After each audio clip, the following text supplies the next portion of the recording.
This is LP Giobbi.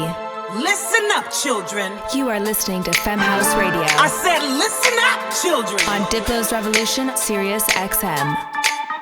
A wonderful night is made as much by the dancers as the music. Guided as much by the spirit of joy in the room as by the hand which reaches for the next record. Each of us has a role in tonight's experience. We all play in the band. This is LP Giobbi, and I founded Femme House, a 501c3 foundation and educational platform that teaches the technical areas of music making for women, non-binary, trans, and other marginalized gender identities. Every week, I will be interviewing and spotlighting women in music while bringing you the best dance tunes from around the world. On this week's episode of Femme House Radio, I have the great honor of speaking with HANA. She's a producer, songwriter, instrumentalist, and streamer. She has toured with the likes of Purity Ring and Grimes, and in 2019, she became the first ever artist to write, record, and produce an entire album while streaming on Twitch. Where are you calling in from? I'm in Los Angeles. What part of LA? I'm in Echo Park.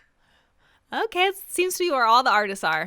I just talked to Annabelle England last week, and she was in Echo Park or Silver Lake. So It's very, I love the little, we live in a very, green area, which I lived downtown for 7 or maybe 6 years. And so having some trees around me is very needed. And I love it. That is so beautiful. There are trees in LA. So I moved to Austin, Texas in the pandemic. But before that, I was right west of downtown. So I was 2 minutes from downtown. Mm-hmm. And it felt like I was pretty much off the 10 freeway. You could actually get out of my house and walk across the 10. Yeah. And sometimes when I would leave my DJ gear, my synthesizers uncovered, I would come back in the next day and there would just be a level of soot on them from the freeway. Yes. Yeah. So I'm so glad you're around. And I used to be like, oh my God, my synths. And then I finally was like, what about my lungs? Yeah. At all times. So I'm glad that you are near some trees and have some of fresh air. Yes. Yeah. A bit of fresh air. So last time we chatted, you were you had a wonky sleep schedule. You were going to bed really late, and how are you right now with that? Oh my God, I'm getting it back on track, and I'm so happy about it. Tell me. Yes, and the key, what I started doing is going right when I wake up, going outside and getting sun in my eyes and just on my body and letting my bare feet touch the ground and stuff. So I feel like I'm just I forced my body back into the circadian rhythm a little bit, and it's really working. Wait, honestly though, that takes a lot of discipline, because I feel like usually when I've been setting my alarm for 7 a.m. every single day this week, and then 7 a.m. comes and the birds on my alarm start chirping, which sound like these birds outside, which has been heinous. And then I go snooze for another 2 solid hours. So the fact that you can get yourself out of bed and go outside is impressive. So what time are you waking up now? It's 9:30, and today was a little bit later because I've been really busy and I've been reorganizing my studio room, and so I was up really late last night. So today I got up at 10:30, but that's better than I was. I was going to bed at 4 or 5 a.m. and waking up at 1 over in the winter. It was very bad. Remarkable. So my mom actually, my natural sleep schedule, my natural body clock would be to stay up to probably 4 or 5. I'd feel great. Yeah. And I remember I used to, especially when I worked a real 9 to 5 job, and that did not fly. I would feel so bad about myself and beat myself up if I was sleeping in or whatever. And my mom finally sent me this article that was titled "Creatives Are Night Owls." That there's some sort of correlation between wanting to stay up late and being a creative. And I'm sure that was written by a creative night owl, but it did make me feel a little bit better. So you must be extremely creative is what I'm trying to say. It also just had a lot to do with World of Warcraft being out. Wait, see, I know nothing about video games. Is that it was just the new expansion, and so it was we were all playing it.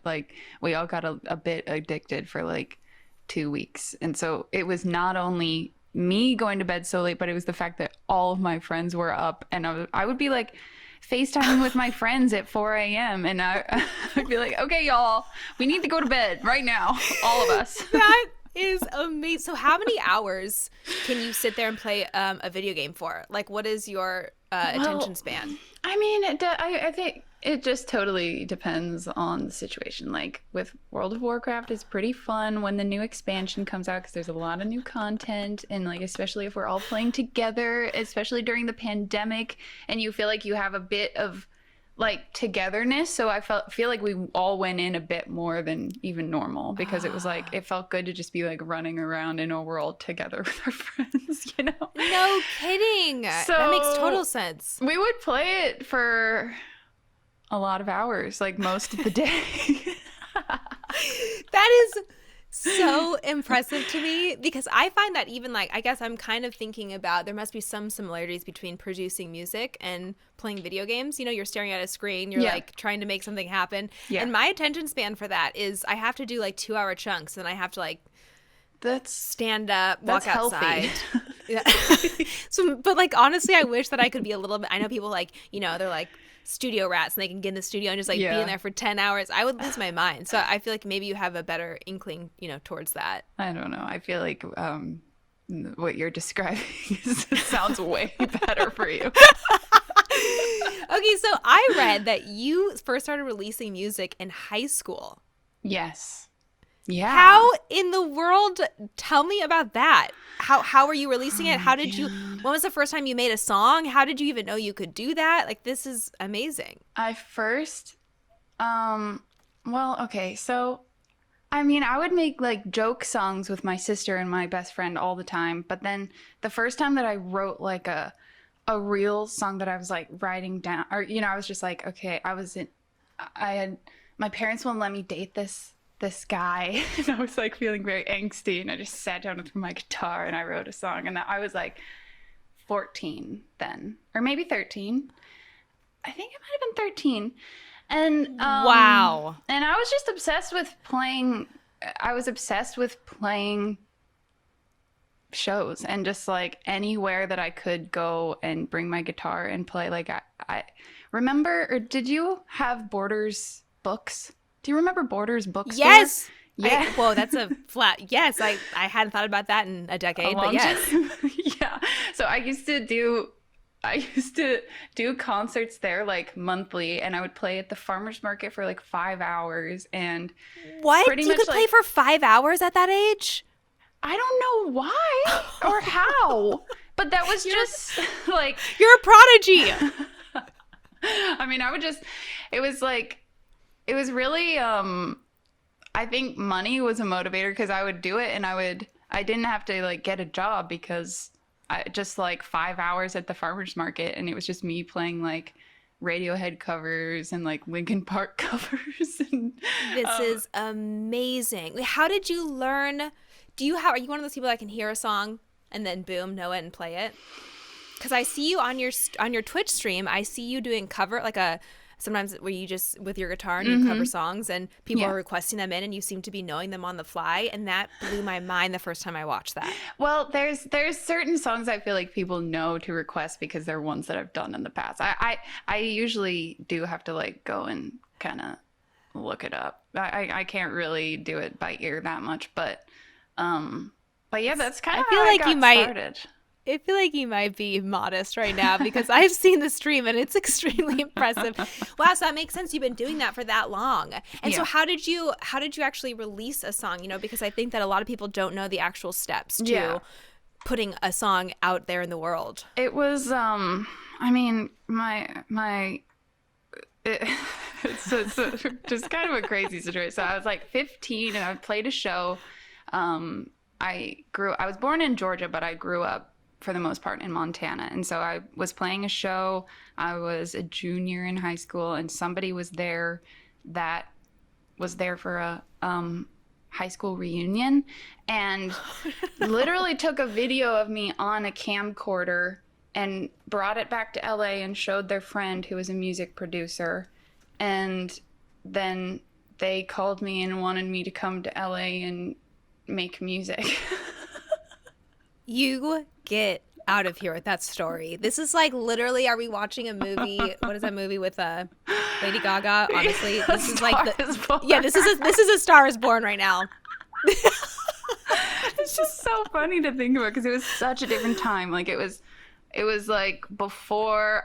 I mean, CDs were still like a real big thing. Like this was before like the housing crisis situation. So like it was just a different time. And so I started going out there and like made this whole album with these producers.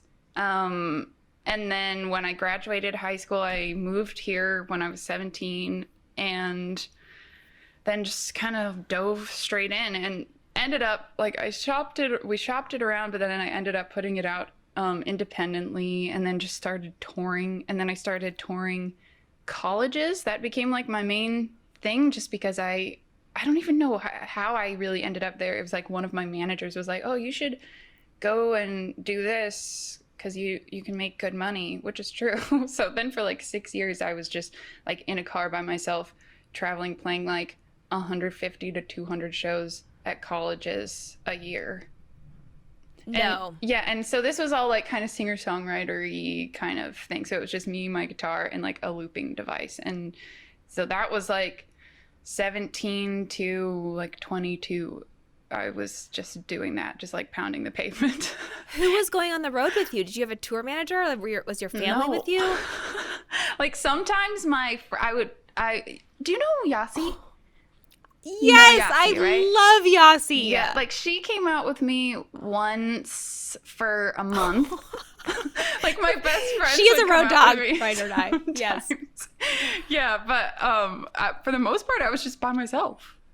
It was insane. Wait, this is a remarkable story. So when did you finally move to LA? How old were you? I was 17 when I moved to LA, but I wasn't really actually there very much because I was touring so really hard. And then I kind of got burnt out after 5 years and I was like, I kind of need to like work on making music that I really like. And that, cause it was just like, once I got into it, it was like, I was just booking these shows and then they kept getting booked and I was just like making money and it was kind of a weird alternate reality of music.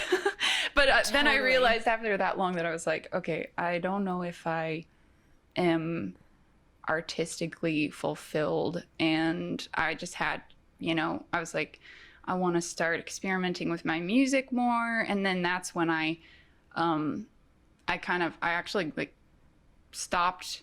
I like told my college agent at the time, I was like, I just need to like stop for now. And I had like this, I had a big van that I would tour around in and sometimes sleep in the back of, and I sold that and I got Ableton and I just kind of dove into figuring out how to produce. And then I started making like the new music that it was, because the previous stuff was under my full name, HANA Pestle. And then I was like, feeling so disconnected from it because so many of those old songs I made when I was literally 14 and 15 and I was just like, I just need a new chapter.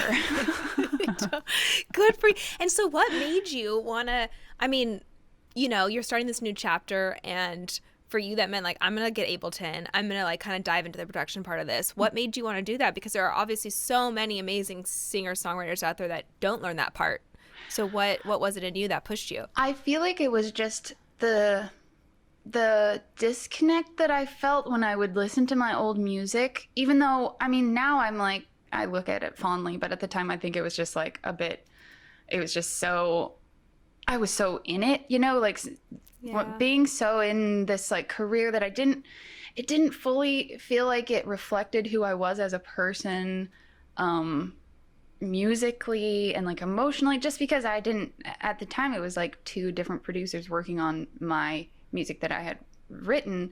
And so I don't know, I feel like it was a bunch of elements. It was me like listening to a bunch of music and just being like, okay, what are like, how can I do that, you know? And so just kind of diving curiosity. in. That is so cool. And also it sounds like, wanting to have maybe some more control over the overall sound of your project, which I think is a big, what pushed me to start Femme House was moving to LA and meeting so many talented singer-songwriters who are sort of like waiting for a producer to pluck them out of obscurity and make their music and put it out there in the world. And so because of that, this weird power dynamic is created because the producers, usually so far in the world been male. And it's kind of that always struck me, and so I hope that Femme House can be a space where people get curious and they want to sort of take control like you did. That's really inspiring to me. Yeah, absolutely. That's so cool.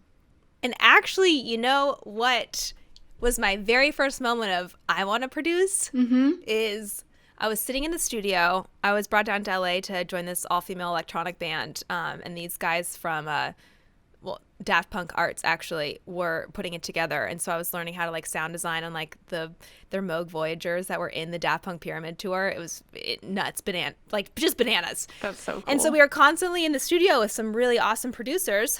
But I will never forget this moment. I was sitting on the couch and I was reading an article on my phone, and the article was about Grimes. And she was talking so strongly about how she produced her own music. And it was this insane moment for me because I was raised by hippies who were like, you can do anything, you can be anything, And it wasn't until Grimes was like, I produce my own shit, that I went, oh my God.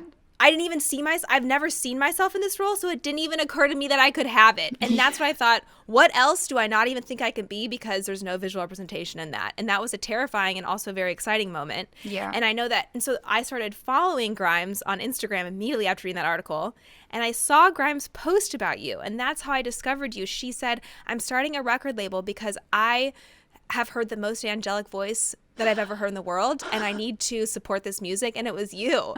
And so then I remember obsessively researching, like, who is this woman that Grimes needs to support? And, the power of that is just, like, really cool and really real. And how did you two connect? We met through my boyfriend. They have been friends for, like, 10 years or something. Maybe 8 years or something. But I met him in 2012, and he introduced me to her, and she was so supportive when I was first making music. She was just a person that I would send stuff to, and I would be so nervous, I would just kind of like get up the courage to send it to friends, and she was like, whoa, this is really cool. And I was like, what? Really? And so, like, I don't know, I feel like having a supportive group of friends that's like a safe space where you can send stuff and give each other feedback, and having that was so huge. And having her kind of reassure me in my producing infancy that it was what I was making was like kind of cool. I was like, oh, okay. 1,000%. Because I always think, when I try to explain, I've said this probably 1,000 times, Grimes is to you what Sophie Tucker are to me. Like, they were people that said, you are good, you can do this. They gave me like real belief in myself, which kept me in the studio, kept me going, which is why I made the music, which is why I'm here. And the power of artist to artist supporting, that community building. Oh, yeah. And that belief in yourself is just, I think it's one of the most, whenever people ask me, how did you do this? How can you make this work?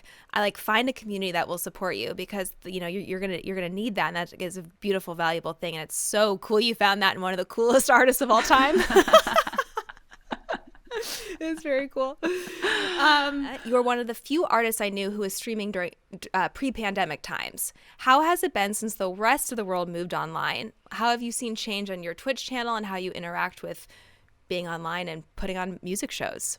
It's honestly been super kind of surreal, because for so long I was explaining to people what Twitch was, and it's just so nice that other people know now. I mean, more and more. There's still a lot of people that are like, wait, what? You're twitching? Like, are you okay? Yep, totally. Or whatever. And but now, so it's nice that there's more of an audience there's more people there to support the arts. Like, I feel like it's been so nice for touring musicians and touring. I mean, it's just been a really nice outlet for a lot of people to connect with each other, have a creative output, and yeah, it's been really crazy, and I'm so grateful, honestly, that I had my channel set up already. It's just been so nice. I was going to say, good for you for having the epic foresight into that. It's extremely impressive. And so, okay, for me, watching a woman turn knobs and do her thing on camera is so inspiring. So getting to watch you make an album on Twitch blew my mind. Were you aware and conscious of the cameras being on you, or was that something that you just kind of got used to? Because I know that when I'm in the creative zone, I'm kind of a weirdo. And I think I would struggle with having people watch me. So I'm so curious what that process was like for you. Did it change your creative output or your creative process at all? It was definitely weird, for sure, especially just being online in view of people for that long. Because I would be online for like 13 hours a day for 4 weeks. And so it's definitely bizarre. The first couple of days were... it took a little bit of getting used to, but really it was less about, I mean, I feel like the whole thing was a accountability exercise for myself, because for so long I had been kind of like, I think I just had been so scared to pull the trigger on so many things and scared to commit to doing a project. And it was almost like having an audience watch me say my goals out loud, like, I'm going to have an album done in 4 weeks. And then I had all these other people that would hold me accountable. That is remarkable. Yeah. But it worked. Like, it really, I think being someone who produces your own music, it's mentally challenge. Like, it's such a challenge, because you are the one who's making all of the decisions, and I could keep tinkering for literally ever. Snaps to that. So, okay, to you, what is the role of a producer? I mean, I want to make it very clear that you produce your music, which is really special and really incredible. And, there's a few different, the Rick Rubins who don't necessarily touch the computer, there's more the engineer producer. How do you view that role? Yeah, I feel like it's, it's definitely open to interpretation, for sure. To me, it just means that I am in charge of the sonics of the song that I've made. It's just kind of like, it's almost, it just goes hand in hand with the songwriting, because it's such a like tug of war with, like, I'll write something and then part of the synth that I've chosen has informed where the lyrics are going to go. So it's like, I don't know, it's a really like involved process that's just basically sculpting what the song will be in the end. Absolutely, especially in electronic music. I think, like, for me to understand the publishing side, the master side of records was really confusing, because to me, part of the songwriting is the sound and is the, creating the synth, the synth part, the electronics, which would be more on the, production master side. But I really see a beautiful dance between the two when working on music. So I absolutely agree with you on that. Mm-hmm. So where did you find your internal strength to believe that you could pursue music professionally? Did that come from within, or was there somebody in your life that sort of helped push you? I feel like I'm just really stubborn. And since I was... it's basically the only thing that I've ever wanted to do. I mean, other than maybe being a marine biologist, which would be cool. You are amazing. I absolutely love that about you. Yes. But I don't know. It was just kind of like things just kept happening. And all of a sudden I was 15 in LA and I was making an album, and it was just kind of like, I don't even know, I mean, I have one of those weird stories that's just like, somebody came to a show and then there were producers. And of course I was like 15 and I was like, oh my God, what? Oh yeah, sure. I'll come to LA and make an album, you know? You were just following the flow of life. That is so beautiful. So like, I don't know. It's definitely been a roller coaster of a life so far, but I'm really grateful for it because I've just been to, you know, I've been around the world and I've opened for incredible people and I've played in really awesome bands and I've, you know, it's been like a journey and it's been challenging for sure, but it's a fun life. Oh, that's beautiful. Well, you do it very well. And my last question for you is, what are you working on? Do you have anything coming up that you're excited about? Yes. I actually kind of thought about making this all a ploy to get you to commit to making a collaboration with me. For all the viewers out there, I sent Hannah a track that I literally was made for her voice. And this is just, I ployed her. I got her to come and do this interview just so I could put her on the spot. Yes, so Please that's something that's very exciting is we are working on a song. It's going to be amazing. Oh yeah, baby. So that's very exciting. I have another EP with Durante coming out on Anjuna Deep in May. We just had a song on Anjuna Deep 12 come out. Wonderful. Congrats. Like last week or something. And then working on more solo stuff, just upgrading the stream more and more, like getting my studio set up in a way that my workflow is really easy, because right now my room is kind of a nightmare. It's like a TV studio / music explosion. So I'm just trying to like consolidate, organize, plan new exciting things for the stream, and just stay busy while we're still dealing with this COVID situation. You know, it's like amazing. I feel like if you can just stay focused on something, that's really beneficial. And Hannah, what is your Twitch channel so that people can make sure to go check it out, because you're constantly doing new and awesome things on there? Yes, my Twitch is Hana Wins, HANA Wins, and then everywhere else I'm Hana Truly. I don't know why I did that, because I. Fantastic.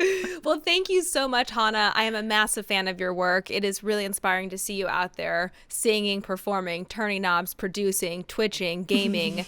You're a massive inspiration. Thank you for being a guest on Femme House Radio. Thank you so much. Same to you, LP. Thanks for having me.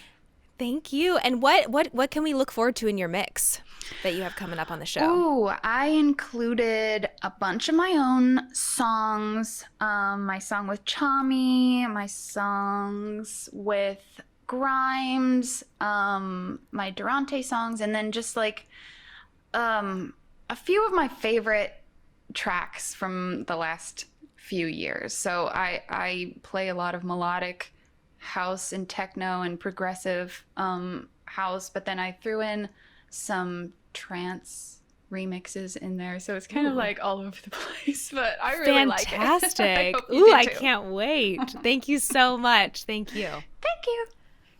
And scene, amazing. Thank you so much. You're honestly so easy to talk to. So man, I can't wait for this to be over. I want to be around your energy in real life, honestly. I know. I just truly can't wait for that. And so I was really kidding. I'm not going to pressure you into making a track with me. I literally wrote this in my notes, and I even wrote, haha, please don't say this out loud. But why didn't I just delete it, you know? But I did, so here we are. Classic me. I love it. Well, I will let you get back to the rest of your day. Do you have any streams coming up or anything? Yeah, I am doing this fundraiser thing. I'm doing a set for a Zoom fundraiser situation in 45 minutes, and then I'm gonna do Techno Goth Friday. Okay, wait, what time does that start? Because I'm definitely tuning in. It'll be basically, normally I try to start at 2:30 or something, but since this thing starts at 3 and I'm going from 3 to 3:20, I feel like it'll probably be 4, so that's your 2 hours difference, so 6 your time maybe. And then how long do you go for? I go for 4 to 5 hours. This is incredible, okay? Because I'm like, if I have to do 4 hours of DJing on Saturdays on I have residencies on different channels.